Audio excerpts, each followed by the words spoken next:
In a disturbing case, a black Trump supporter, Carl Baxter, has taken legal action against Americans for Prosperity, AFP, a powerful right-wing organization.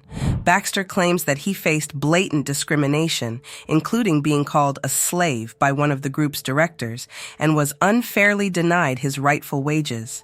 Carl Baxter worked briefly as a canvasser for AFP, hired in June 2023, but his employment ended just 12 days later. According to Baxter, the conservative organization not only withheld his wages and failed to reimburse him for miles driven, but also fired him after he raised concerns about these issues. It's shocking to think that in this day and age, such treatment could occur, especially in a workplace. AFP, which was founded by billionaire brothers Charles and David Koch, is no stranger to controversy. The group, known for its conservative political agenda, actively opposed Donald Trump's 2024 presidential campaign, even backing other Republican candidates like Nikki Haley. For Baxter, a diehard Trump supporter, his loyalty to Trump created friction with AFP from the start. One of the most troubling incidents in Baxter's short time with the organization came when he was offered a bribe. AFP's deputy director of Grassroots allegedly met with Baxter at a restaurant in Fort Myers, Florida, and offered him $500 to dig up dirt on Cape Coral Council member Patty Cummings.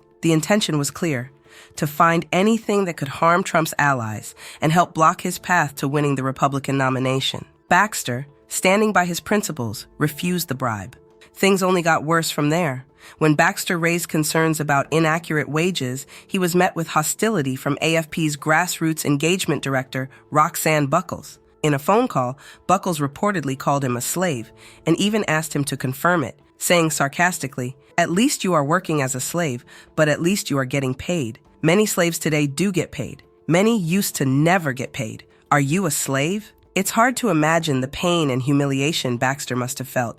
No one should have to endure such degrading treatment, especially not in a professional environment. After Baxter voiced his concerns, instead of addressing the issue, the organization quickly fired him. Claiming he was called a slave by a far-right group. Now his lawsuit is making national headlines.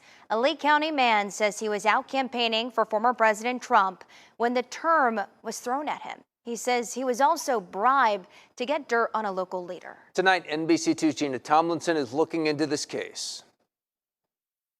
If you've been to Republican events in Lee County, there's probably a good chance you've seen Carl Baxter. Friends say he's always wearing a red hat and a smile. The well-known black Trump supporter now has a lawsuit in federal court against a right-wing political group for being called a slave. I don't know why he would go through this trouble if it wasn't true what he said. According to the lawsuit, Baxter was working for the political group Americans for Prosperity. 12 days into the job, Baxter complained to his supervisor he felt he wasn't being properly paid. It was during that phone call, Baxter claims she said, "You are working as a slave, but at least you are getting paid. Many slaves today do get paid. Many used to never get paid. Are you a slave?" The suit says minutes later he was fired. The president of the NAACP in Lee County tells me he's known Baxter for 10 years. He's offended by the allegations. He's not known as a reactionary type person, and I would venture to say that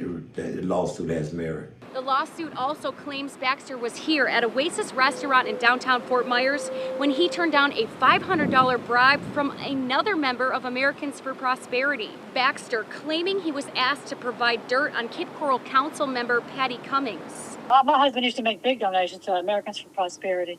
Elaine Green with the Lee County Republican Executive Committee says the organization is not what it used to be. They're the original people for open borders, Chamber of Commerce people, just everything opposite of what we want: less government, less intrusion. The members mentioned in the lawsuit said they're not allowed to comment, and the organization hasn't gotten back to me. Baxter was in a meeting today. We're waiting on a response from his lawyer. Both Buckels and the supervisor who terminated him are white, adding another layer to the already troubling situation. But the bigger question is, why is Baxter surprised by this? This isn't the first time a prominent figure or organization within Trump's circle has made racially insensitive remarks. For someone who's a loyal Trump supporter, Baxter may have been shocked that the very people he thought supported him could stoop so low. Yet, This is part of a pattern in which some of Trump's allies use race to belittle even their own supporters. It's almost ironic that Baxter, who dedicated his support to a political party that often downplays issues of racial inequality, found himself at the receiving end of such blatant racism. It goes to show that loyalty does not shield one from discrimination, even within the same camp. This lawsuit also mirrors a broader issue within Republican circles when it comes to how they handle race. Even Donald Trump himself has made questionable remarks, including a moment when he referred to Black Congressman Byron as one of the smart ones. Mr. Congressman, oh, look who we have. Byron, stand up, please. Superstar of the future.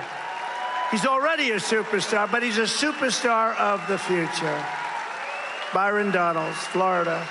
Wow, that's nice to have you here. That's good. He's great. He's great. He knows exactly what I'm talking about. That one is smart. You have smart ones and you have some that aren't quite so good.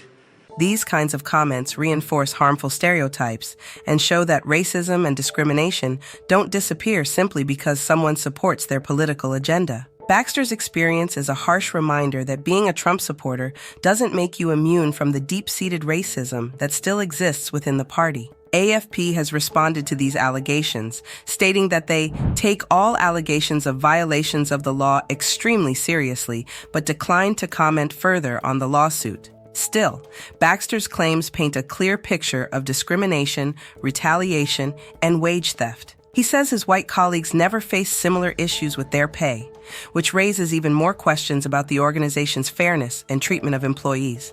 Baxter is now seeking justice, asking for punitive and compensatory damages for the treatment he experienced.